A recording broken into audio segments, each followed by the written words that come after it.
दोस्तों आज 18 अप्रैल सन 2025 है। आज के दिन गाजा, लेबनान, इजराइल, अमेरिका और ईरान से कुछ बड़ी खबरें निकल के आई हैं जो एक एक करके सब आपके साथ साझा करने के लिए जा रहा हूं। दोस्तों आज की इस वीडियो में मैं आपको बताऊंगा कि अमेरिका ने यमन पर हमला किया है। इस अब तक का सबसे बड़ा हमला यमन पर हुआ है, जिसमें यमन की ऑयल रिफाइनरीज को निशाना बनाया गया है। इसी के साथ साथ अमेरिका के द्वारा सीरिया से अपने ट्रूप्स को निकाला जा रहा है। सीरिया के अंदर अमेरिकी सेना जो मौजूद रहती है, आप लोग जानते हैं कि सीरिया के अंदर सैन्य ठिकाना बना हुआ है अमेरिका का, और अब से नहीं है बल्कि काफ़ी लंबे समय से अमेरिकी सेना सीरिया के अंदर मौजूद रहती है। तो अब ये स्टेटमेंट आया है यूएस की तरफ से कि हम सीरिया से अपनी फौज को निकाल रहे हैं, और सैकड़ों की तादाद में अमेरिकी सैनिक इस समय सीरिया को छोड़कर जा रहे हैं। ये साइड में आप मेरे खबर देखिए, ग्लोबाई की खबर है। इन्होंने लिखा है the United state is withdrawing 100 of troops from Syria, और साथ ही साथ यहाँ पर उन टैंकों की जानकारी भी दी गई है जो कि सीरिया को छोड़कर जा रहे हैं। अब दरअसल पूरा मामला क्या है मैं आपको बताता हूँ कि अमेरिका की तरफ से अचानक सीरिया से अपनी सेना हटाने के पीछे का कारण क्या है। आज दो तीन ऐसी अहम खबरें हैं जो एक दूसरे से लिंक है, जिनके बारे में जानना बहुत ज़रूरी है, तो वन बाय वन करके चलेंगे। सबसे पहली खबर तो यह है कि अमेरिका सीरिया से अपनी सेना को निकाल रहा है क्योंकि सीरिया के अंदर इजराइल की सेना मौजूद है। जी हाँ दोस्तों, सीरिया के कई सारे हिस्सों पर इजरायली आर्मी ने अपना कंट्रोल रखा हुआ है, वहां पर पड़े हुए हैं। बफर जोन कहा जा रहा है कि ये जो जोन है वो बफर जोन है, लेकिन वो सीरिया यानी मुल्क शाम का हिस्सा है जहां पर इजरायली आर्मी मौजूद है। तो अब जब इजरायली आर्मी वहां पर मौजूद है तो अमेरिका अपनी सेना को वहां से अगर हटा भी लेता है तो उन जगहों पर इजराइल और अमेरिका का कंट्रोल रहेगा। इसी के साथ साथ एक और अहम जानकारी मैं आपको दे दूं कि अमेरिका ने अपने जंगी बेड़ों को सीधे तौर पर यमन की तरफ मोड़ दिया है और यमन पर बड़ा हमला किया है।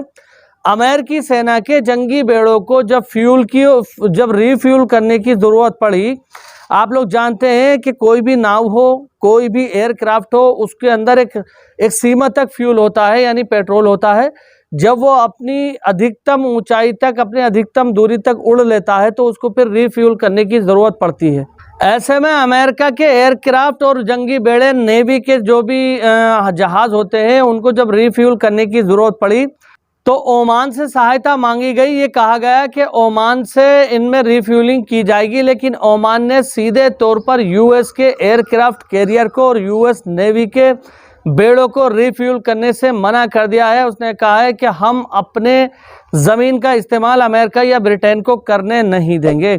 यहाँ साइड में आप मेरे खबर देखिए, यहाँ पर लिखा हुआ है Oman refuse to allow US navy vessel and carrier strike group to refuel and replenish stock in Omani port, यानी ओमान के बंदरगाह पर जो अमेरिका के जंगी बेड़े खड़े हुए थे, जो पहुंचे हुए थे अपने आप को तेल से भराने के लिए, सीधे तौर पर ओमान ने कंडेम कर दिया है और उनको मना कर दिया है कि ओमानी बंदरगाह से तेल की एक बूंद भी अमेरिकी बेड़ों पर नहीं पहुंचेगी। अब दोस्तों, ओमान ने तो अमेरिका के जहाज़ों को तेल भरने से मना कर दिया, लेकिन ओमान की बराबर से ही एक ऐसा मुल्क है जो इजराइल की सहायता के लिए आगे आ रहा है, और वो कौन सा मुल्क है? वो मुल्क है यूएई यानी यूनाइटेड अरब एमिरात। यूनाइटेड अरब एमिरात के अंदर एक जगह पड़ती है जहां पर एक सैटेलाइट टावर जैसा लगाया गया है, जो सैटेलाइट की मदद लेकर जो रेडार सिस्टम को एक्टिवेट करेगा, और रेडार सिस्टम यमन के हूतियों की तरफ से मारी हुई मिसाइलों को डिटेक्ट करेगा और इजरायली सरकार को बताएगा कि यमन के हूती लड़ाकों ने मिसाइल लॉन्च कर दी है, लिहाजा एयर डिफेंस सिस्टम के माध्यम से उनको आसमान में ही गिराया जाए।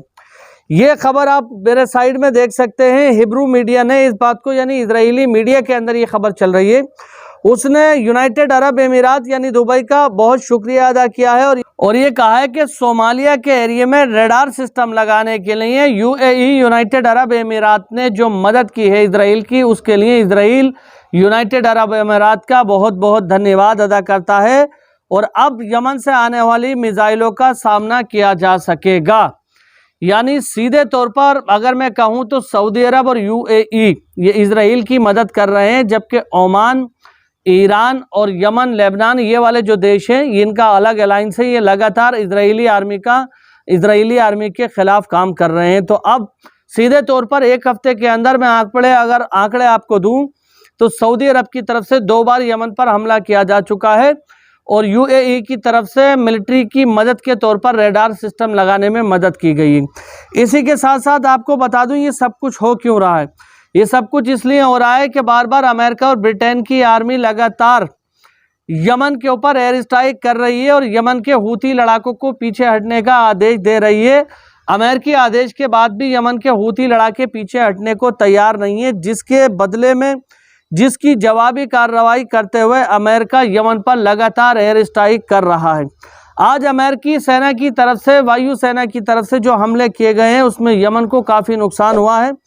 यहाँ पर बताया गया है कि US launch double tape air strike on Yemen रस इला ऑयल पोर्ट, यानी यमन के अंदर रास ईसा ऑयल पोर्ट यानी जो ऑयल की बंदरगाह है जहां पर तेल की सप्लाई होती है, उस बंदरगाह को अमेरिकी सेना के द्वारा तबाह और बर्बाद कर दिया है। और इसी के साथ साथ जब उस पोर्ट पर हमला किया उसके अंदर मौजूद सारा तेल बर्बाद हो गया, सब में आग लग गई। उसके बाद फिर एम्बुलेंस और सिविल डिफेंस के लोगों के ऊपर भी हमला हुआ है, ये यहाँ पर बताया गया है।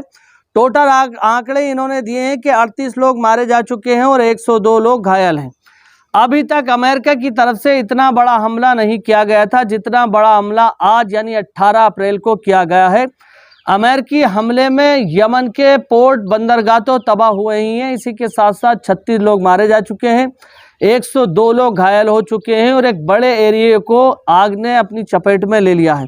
कहने का मतलब ये है कि अब तक जो एयर स्ट्राइक की जा रही थी वो ज़्यादातर आउट एरियो पर की जा रही थी, खाली बिल्डिंग्स के ऊपर की जा रही थी। समुद्र का वो हिस्सा जहां पर यमन की मिसाइलें वगैरह लगी रहती थी उन हिस्सों को बर्बाद किया जा रहा था, लेकिन जान का नुकसान अभी तक इतना देखने को नहीं मिल रहा था जितना नुकसान अब देखने को मिल रहा है। यमन के हूती लड़ाकों का कहना है कि हम जब तक फ़िलिस्तीन आज़ाद नहीं हो जाता, जब तक 2 स्टेट सॉल्यूशन पर बात नहीं होती और इजरायली हमले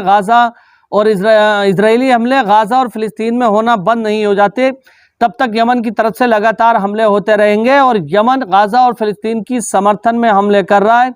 दुनिया के सामने बार बार यमन के हूती लड़ाके ये बात रख रहे हैं कि हम जो हमले कर रहे हैं कोई अपनी धरती के लिए नहीं कर रहे हैं, बल्कि फ़िलिस्तीन और गाज़ा के लोगों की जान को बचाने के लिए हम कर रहे हैं। अब आप ये अंदाज़ा लगा सकते हैं कि यमन के हूती लड़ाके अपनी ज़मीन के लिए जंग नहीं लड़ रहे हैं। यमन का ये कहना है कि हम लाल सागर को प्रतिबंधित रखेंगे अगर इजरायली आर्मी गाज़ा पर हमला करते रहे। वहीं अमेरिका कह रहा है यमन के हूती लड़ाकों से कि तुम पीछे हट जाओ, लाल सागर से जो साजो सामान लेकर जहाज़ जाते हैं, जो कार्गो शिप जाते हैं, उनको निशाना मत बनाओ। अगर तुमने निशाना बनाना बंद नहीं किया तो अमेरिका तुम्हारे ऊपर हमला करेगा। उधर यमन ने अपना पूरा पक्ष साफ रख दिया है कि हम फ़िलिस्तीनी लोगों को बचाए बिना अपने हमलों को नहीं रोकेंगे। तो अब मामला इतना ज़्यादा पेचीदा होता चला जा रहा है कि अब तक जंग केवल फ़िलिस्तीन के हिस्सों में, लेबनान में और सीरिया में दाखिल हो रही थी, लेकिन यहाँ पर एक चौथा देश इसके अंदर हमें शामिल होता हुआ नज़र आ रहा है। जिस तरह के हमले आज हुए हैं दोनों साइडों से, दोनों तरफ से लगातार हमले करके एक दूसरे का जो विरोध किया गया है, उसको देखते हुए ये साफ तौर पर कहा जा सकता है कि आज नहीं तो कल यमन और अमेरिका के बीच में सीधे तौर पर जंग छिड़ सकती है। फिलहाल आज जो हमला अमेरिका की तरफ से किया गया है, क्या उसकी जवाबी कार्रवाई यमन के हूती लड़ाकों की तरफ से की जाएगी या फिर अमेरिका और ज़्यादा बड़े पैमाने पर हमला करेगा, ये कल तक साफ हो जाएगा। अगली वीडियो में मैं आपको बताऊंगा अगर यमन की तरफ से अमेरिका के वेसल पर, अमेरिका के नेवी पर कोई भी हमला होता है तो। बाकी इंशाअल्लाह ताला दोस्तों अगली वीडियो में मुलाकात होगी, तब तक के लिए खुदा हाफिज़, जय हिंद, जय भारत।